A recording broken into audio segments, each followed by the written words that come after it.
Hey, how's it going, y'all? Hope y'all having a blessed day. And today I'm gonna be talking about the Soul Society arc. And if you guys have been seeing my last video, I did talk about the Agent of the Shinigami arc, which I think was the first 20 episodes of Bleach. And I loved it, man. I loved it. There were no complaints there. I loved how it kind of set up the Bleach world, and it was kind of just a prelude into the Soul Society arc, which I am on right now.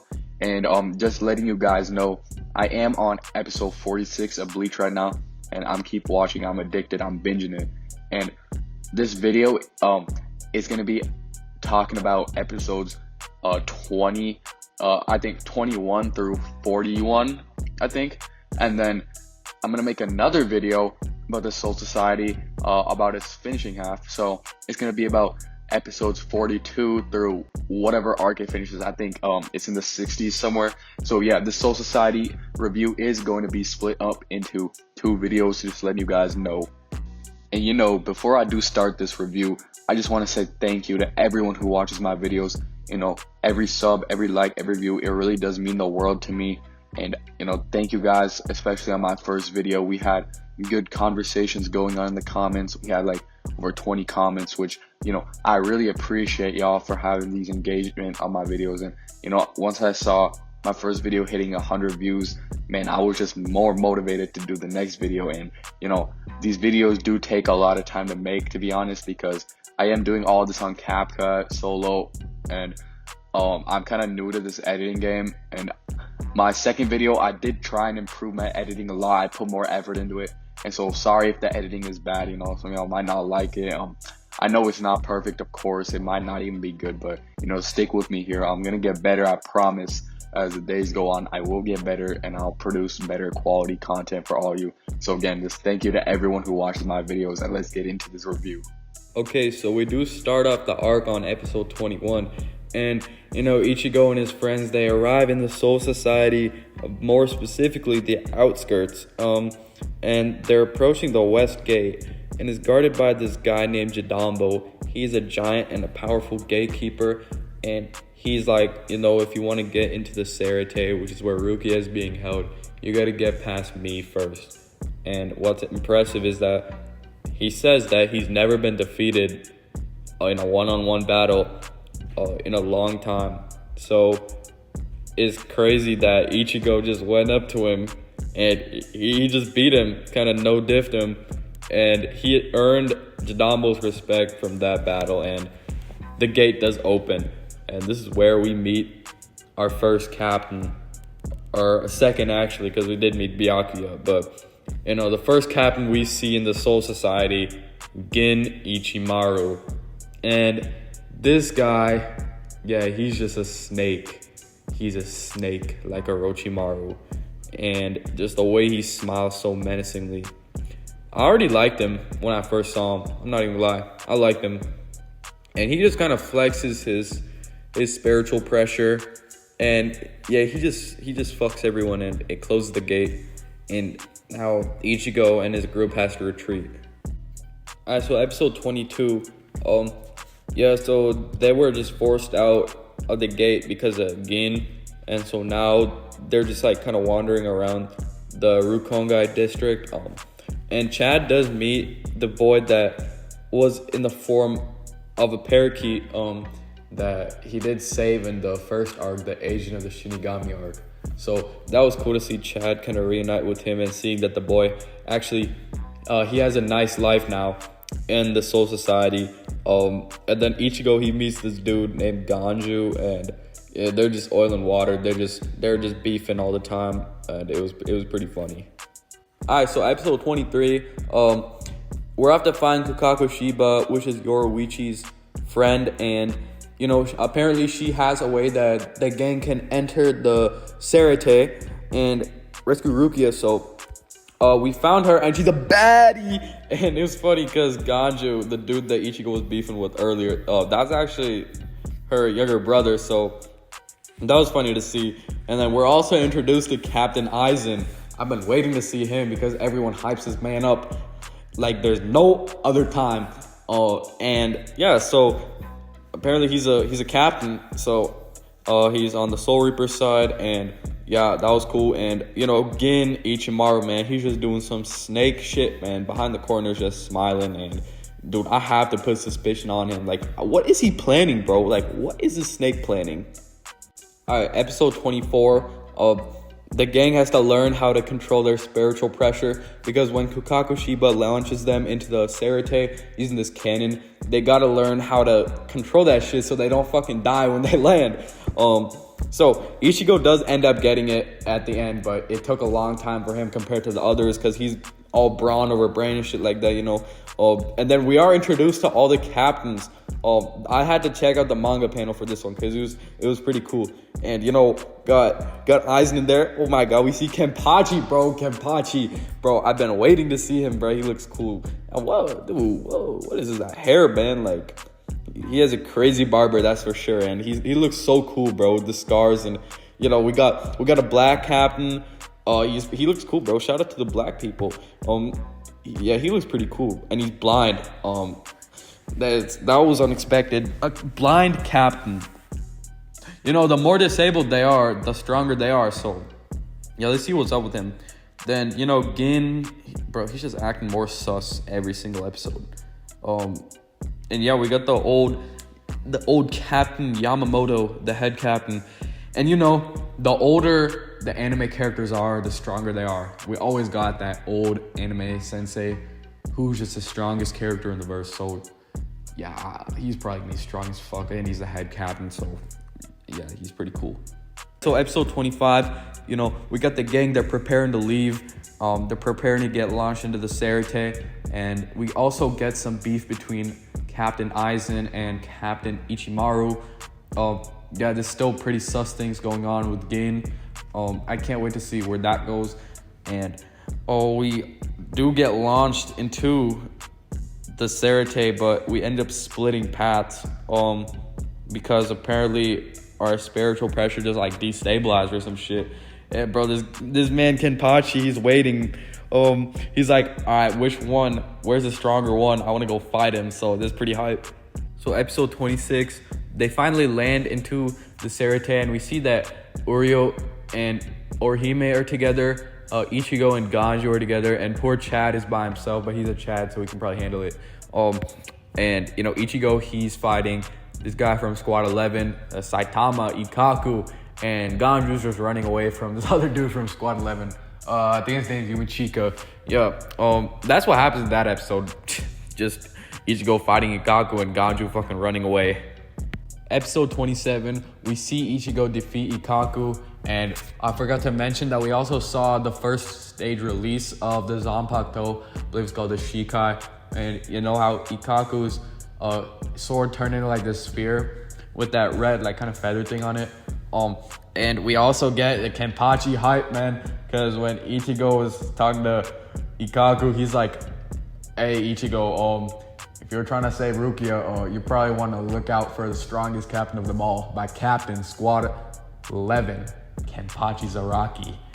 And that was hype, man, because remember, I had high expectations for Kenpachi, and if he's really that guy, I need him to show me why he's that guy. So yeah, that was pretty hype.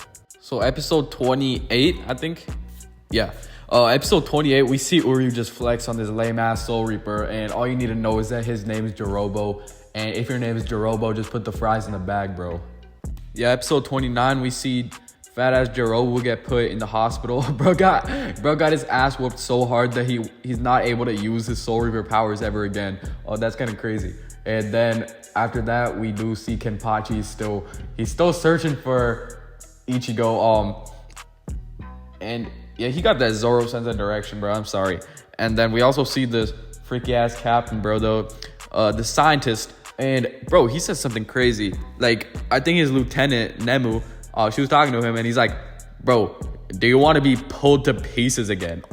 Pulled to pieces, bro? What does he be doing with her? Okay, that was kind of sus. Other than that, yeah, Ganju's still fucking running. And they fucking kidnapped this dude named Hanataro, bro, from Squad 4. They're like the healing squad with that kind little lady Soul Reaper, the captain. And yeah, that was kind of funny. And Hanataro's kind of giving them the insides and kind of some info on how to get to Rukia, because he knows Rukia. So Yeah, shout out to Hanataro, bro. Episode 30, Ichigo and Ganju sneak into look closer to where Rukia is being held thanks to Hanataro, and there he is, Mr. Vegeta himself, Mr. Fraud Hairline, Renji Abarai. And it's on site. They see Ichigo and him, and yeah, they just start boxing. And if bro is anything like Vegeta, you just know he's about to catch this L.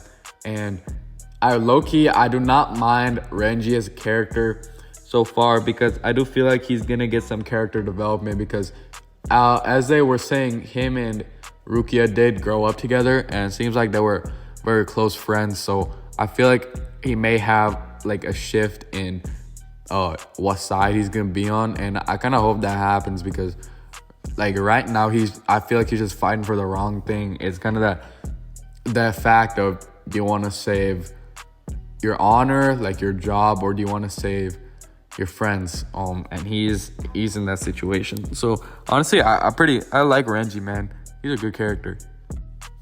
And you do see in episode 31 how he is mad at Ichigo, because he's like, yo, because of you, Rukia has to be going through this. So he does care about Rukia. Deep down in his heart, he does care. And he's kind of just showing that anger in the wrong place, man. If you're gonna get mad at Ichigo, I think you should put that anger into trying to save Rukia. In my opinion, Renji, I think that's what you should do. And then yeah, he does get pieced up by Ichigo, but it's a pretty tough fight, because Ichigo on that main character type of time, you know. And then we do see in episode 33, we see Renji and Rukia's backstory, and I was right, they were very close friends in this kind of poverty district in the Soul Society, and they come up together, they went to school together. And honestly, man, I want him and Rukia to end up. It just makes more sense. I know that people they would want Ichigo and Rukia to end up, but it just makes more sense for Renji and Rukia to end up, and Ichigo and Orihime to end up. So I definitely see where that's going now. And he does have a change in heart. He's like, Ichigo, please, I'm swallowing my pride to say this. Please save Rukia. There's no one but you who can do it. So that was a big character moment for Renji, and you know, he's up there now. I like him as a character a lot. And then episode 34 was crazy, bro. Crazy peak, because we see that Momo is warned by Toshiro that, you know, you gotta be careful of Ichimaru. He's acting sus. And then we see Momo go to Aizen's room in the middle of the night, and Aizen, he's writing like this letter, and I don't know who he's writing it to. It might be to, I don't know, anyone, but it's kind of sus that he's writing a letter, kind of like a last letter. And we'll see later that he goes outside of the door and there's someone behind him at night. And we see the next morning when Momo wakes up, Aizen is dead. He's dead, bro. Bro, oh my God. When I first saw this, I was so confused. Like, I was mind blown, and I was confused, because obviously I know Aizen's not fucking dead, because I've heard so much of him. Why would everyone hype him up to this extent and he just killed off in episode 34? So there's no way he's dead, okay? Don't give me that. And dude, this is where things are gonna, like, they're just gonna change, bro. They're gonna take a turn, because yo, I could kind of feel that there's something so sus going on, and I was so fucking annoyed at myself for not being able to pick it up at this time. Obviously, I know what happened now, because almost finished with the arc, but oh my God, bro. This show is so good. It just raises the stakes so much higher, because we see the inner conflicts of the Soul Reapers and the captains, and it's kind of like they're battling themselves as well as Ichigo. And honestly, if I was a captain, I'd be more scared of everyone who's around me inside the Soul Reaper squad than Ichigo or any other forces like the Ryoka. So, dude, I love this episode, bro. It was so great. Because I'm just so curious to know how Aizen kind of, like, what happens with Aizen and Gin, bro? Because I don't know, like, was Gin, like, pretending to kill Aizen? What is happening here, bro? I don't know. Episode 5 might be even crazier, bro. We got Momo crashing out over Aizen's death because she thinks Gin killed him, and I do not even blame her, because Gin, bro, he's such a dickhead, and I love it. Aizen just fucking got murdered, and this guy, he's just smiling the most sinister way, and he's like, oh, I wonder who killed him. Wink, hint, hint, wink, wink, I wonder who killed Aizen. And he's just like pointing everything to himself, bro. He's making it so sus. So of course, I understand Momo for crashing out.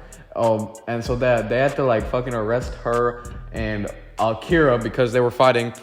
And Toshiro just tells Gin, yo, if I find out that you're connected to this, bro, I'm gonna kill you. Oh, that was sick, bro.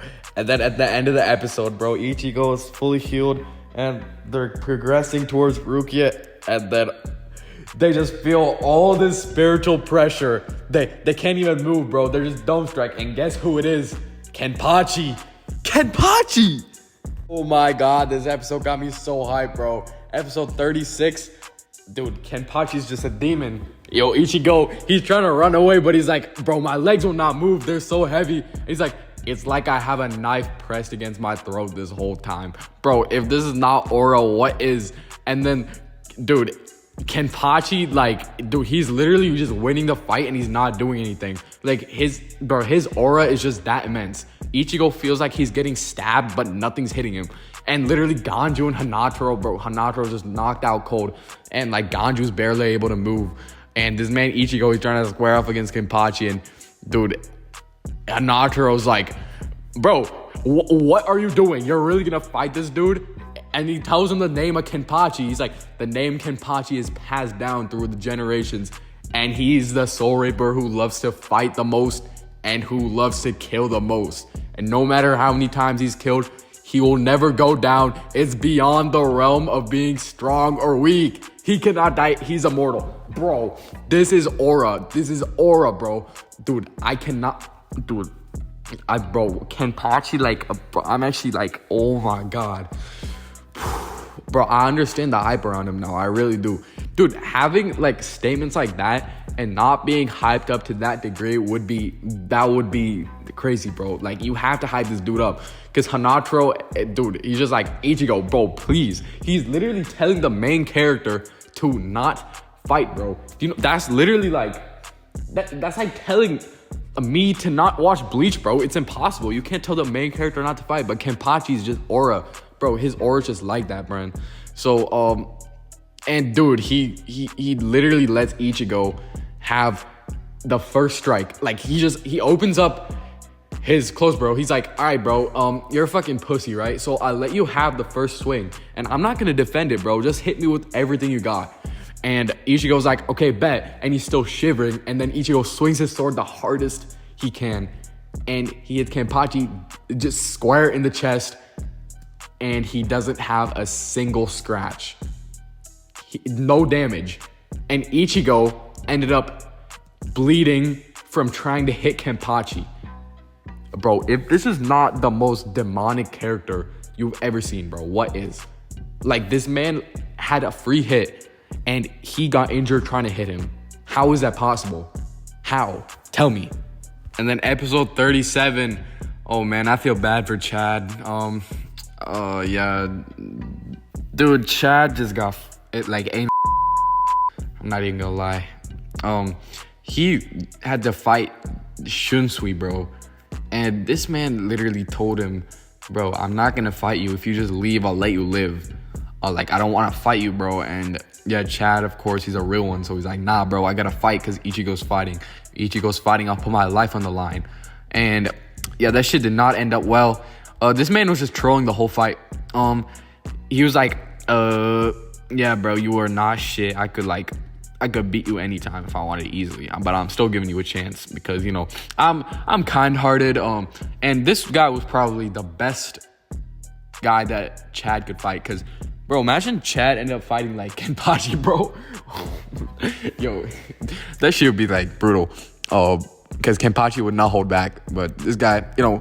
Shout out. At least he let Chad have his chances. He's like, okay, bro, that's cute, but you can leave now. I don't want to fight you. But yeah, this was a major Chad L, this fight. But, you know, I won't hold the L too much to him because I'm sure that Ichigo probably would have got his ass fucked like this too, because the captains are on a different level, man. So you can't blame Chad for this. Come on now. Episode 38, basically Ichigo was just getting fucked by Kenpachi right and left and up and down. And, he was running away. And how many times do you see an MC that runs away from their opponent? But honestly, give Ichigo some rest, bro. Imagine you're just 15 years old and you were picked up like a Soul Reaper job like a month ago. And now all of a sudden you're fucking in the Soul Society and you have to fight demons that are 300 years old who love killing as their hobby. Just imagine that.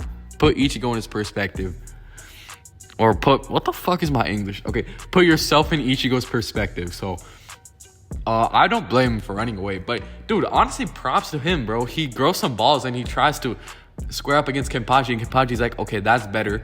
You have some more balls to you now. But then he starts going like 5%. And he starts trying a little more. And Ichigo just gets fucked again. And he's on the ground. And there we see old man Zangetsu. He's back. And you just know the next episode, we're probably going to get big ass power up. And, we got to hear Zangetsu, man. We need those words of wisdom. So if there's a time for you to show up, it's now. Episode 39, we're in the inner realm between Ichigo and Zangetsu. And there we do see Ichigo and a white version of himself. And I'm guessing that's the hollow version of Ichigo. But he does claim to be Zangetsu too. So now there's two Zangetsus apparently. But, it's probably just a hollow version of Ichigo. And here we see that Ichigo was thinking that Zangetsu was merely just a tool. But that wasn't the proper way to think. Because Zangetsu, he has he's his own person. He has his own feelings. So in order for Ichigo to grow stronger, he learned that he has to appreciate Zangetsu more and really learn everything about his sword and learn everything about what it means to master Zangetsu. And once Ichigo kind of has this realization and he puts his faith in Zangetsu, then he goes back up to Kenpachi and he actually starts to get some damage on him. But then, bro, Kenpachi's just a demon and he starts smiling, bro. He gets cut and he starts smiling and he's like, finally, I can have a good fight. And he's like, and Ichigo's like, bro, something's wrong with you. Why are you smiling when you're getting hurt? He's like, something's wrong with me? Well, no, Ichigo, something's wrong with you. You're so strong. Why don't you love to fight? And then, Ichigo's just like, bro, what the fuck you mean? Why don't I like to fight, man? That's just Kenpachi being a demon there. And, dude, he's just eating all this damage. Dude, it's crazy. He literally just swung his sword and, dude, he just destroyed a whole building like it was nothing. And then we also learned that Kenpachi, hear this, Kenpachi was holding back again because of his eye patch. Dude, he's so OP that he fucking nerfed himself. He deadass wore an eye patch that eats at his spiritual pressure. Dude, come on, dude. This guy's my favorite character. Dude, that's just crazy, bro. And then he takes the eye patch off, and then Ichigo and Zangetsu, they're pairing up and they're going against Kenpachi. And keep in mind that Kenpachi, he doesn't even know what his Zanpakuto's name is. So that's a really good lesson of this fight, because it's nice seeing the two sides of the coin, where Zangetsu's like, Ichigo, you gotta learn how to master me. You gotta learn more about your sword. You gotta learn more about me. Whereas Kenpachi's a demon. He's like, dude, nah, I do not need to know anything about my sword. My sword is fine, rusted, and this is just my own strength. No one cares about this rusty old sword. So that's just kind of cool seeing the two sides of that lesson. And they're going for their last clash, Ichigo versus Kenpachi, and at the end, it was a draw. They said that Ichigo won, but I don't believe that, because they were both down. I believe it was a draw. Oh, that's just in my eyes though. So, bro, fucking peak episode, bro. Peak episode. Then episode 40, we see Kenpachi's backstory, man, and the lolly that he hangs out with, the pink-haired girl, is kind of crazy. He kind of saved her in a way, and she gave him something to appreciate. I like that backstory, bro. Kenpachi has more depth to than what he looks like. And we also get Ganju and Hanataro. They finally get to Rukia, and that's when Ganju sees that Rukia is the Soul Reaper that killed his brother. So remember in the beginning of this arc where Ganju, he said he hates Soul Reapers. That was a reason, because a Soul Reaper killed his brother. And just finding out that it was Rukia, that was a crazy reveal. And now I don't know what's gonna happen, because Ganju's like, nah, I don't want to save her anymore. Even if Ichigo does, I can't save the person who killed my brother. Yeah, at first I thought maybe it was a lie, like it was a misunderstanding, but then Rukia just straight up says like, nah, I really did kill him. It was me. So that's another conflict that's going on. And then we also see Byakuya pulls up to Ganju and Hanataro, and yeah, they're fucked, bro. Because what are they gonna do against Byakuya? Like, what are they gonna do, man? Like, cornball him to death? That's just not happening. Guys, finally, episode 41, the last episode we'll be going through in this review. Yes, this was probably a perfect ending, to be honest, of this first half of the arc. Because, first we got Ichigo, he's getting patched up by Yoruichi, and we see that the mask that he threw away when he was with Ganju and Hanataro, it's actually come back. So we see this mask, the hollow part of him is not leaving, it's keep respawning, and it's kind of leading up to something big. I feel like Ichigo is gonna somehow like turn into a hollow or something, because this mask, it keeps coming back, bro. And yeah, probably my favorite moment in all of anime is when Yoruichi revealed herself to be a bad bitch. And bro, I think I had to turn off the episode and kind of just process what I was seeing for probably like 20 minutes. Because when I saw Yoruichi for the first time, bro, I knew there was more to the cat than what I thought, bro. Like, I've heard the word Yoruichi before, and dude, I didn't know it was the baddie, bro. Oh, dude, Yoruichi's top one, bro. Top one bad girl, bro. But yeah, enough of my fucking gooning side. Yeah, dude. Then we got Byakuya, of course, with Ganju and Hanataro. Wow, great fucking matchup. Even Yoruichi was acknowledging Byakuya's spiritual pressure, and dude, man, they're fucked. They're actually fucked. Byakuya is looking like a demon right now, man. And he's about to fucking just execute Hanataro and Ganju right there. But this dude, Rukia's captain Ukitake, this is the dude with this sickness, I believe. And this guy, we haven't really seen much of him. So I wonder what is gonna be the future for him, because I know they wouldn't just introduce like him having a sickness and just not explain it later on, kind of elaborate on his character. And yeah, he's very kind-hearted, and he's a dude. If I was a Soul Reaper, I low-key like him to be my captain. I fuck with him. And then we see Ichigo pulls up to Rukia, and he used a flying device that Yoruichi had, even though Yoruichi was telling him to chill and stay put because he keeps opening up his wounds from Kenpachi. And the first thing Ichigo does when he sees Rukia, bro, he just fucking ignores her, and he goes to check if Hanataro's okay. Oh my god, it's crazy.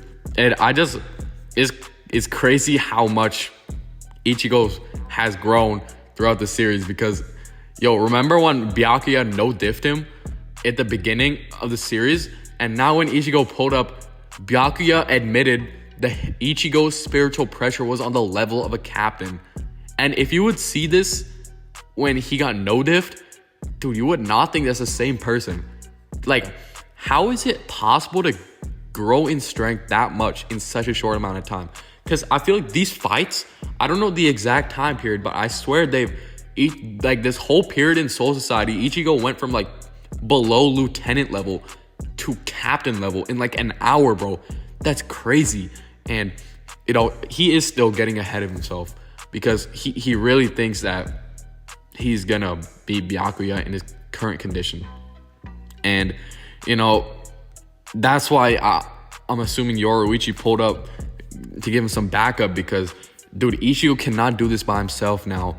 And that is where the episode ends. And yeah, dude, this arc was just, oh my god. Oh, not even the full arc. The first half of the arc was, dude, this is honestly like, this is peak, bro. I know that I'm probably gonna sound like I'm glazing, but to me, this is truly peak. Like, this is just excelling in all the levels, bro. You got the fights, hell yeah. I love the animation style. Honestly, the emotion is there too, cause Bleach emotions honestly not shown very much directly to the viewer like Naruto or One Piece may show it. But for Bleach emotion, you kind of have to dig deeper. It's more of a psychological aspect in Bleach emotion because they won't show you it directly. You kind of have to figure it out by yourself, and that's where the maturity comes into play because you kind of see Ichigo struggles. You have many inner conflicts that are in this story that you just might not see the first time. And you know, as I'm editing this video and I'm kind of like rewatching these scenes, I'm starting to understand more about Bleach than I would not have think about my first watch. So that's cool. And you know, Aizen's dead apparently. That's another thing, bro. Bleach has great plot twists. You have Rukia also being the killer of Ganju's brother. We still don't know what happened there. I'm assuming there's definitely more to that. So dude, Bleach has me hooked, bro. I'll be honest, like this arc, it's giving like dude, this is like giving me the almost like same hype level as like Marineford, bro. And Marineford is my favorite arc in all anime, bro. Remember, One Piece is my number one anime right now. Marineford was my favorite arc. And this is like Marineford, but it's honestly better, bro, because everyone is involved. Because Marineford, you know, you had those characters, Mihawk, everyone was there. All these top tiers were there. But they were kind of just trolling, bro. Nobody was really taking it that seriously. Because obviously we know, dude, if everyone at Marineford went all out, dude, there would not be a Earth, bro, in the world. So it's crazy. I love how every character here is involved. And there's so many subplots, man. Dude, I just love where Bleach is going. I'm just yapping at this point. I'm sorry, guys. I'm truly just yapping, but I just want to keep my reactions kind of genuine and like keep in mind I don't have a script or anything. This is just me kind of going off of what's on my mind. So tell me what you guys think about that. Do you want me to like kind of be more genuine in my thoughts and tell me what's on my mind right now, or do you want me to like kind of come forward with like more of a script? So I want to know that in the comments because I want to do what you guys want from me. So yes, and I'm sorry if I'm rolling my words and stuff little, because remember, I haven't told you guys this, but English is not my first language. I'm actually Indian, and so sometimes saying like these English words, it's kind of hard to me. Okay, so just keep that in mind, please. So, but other than that, thank you guys for watching. Please subscribe to the channel. I'm trying to make this go big, right? Because I kind of want to pursue a career in YouTube. I really enjoy it. So yeah, thank you guys. Have a blessed day and see ya.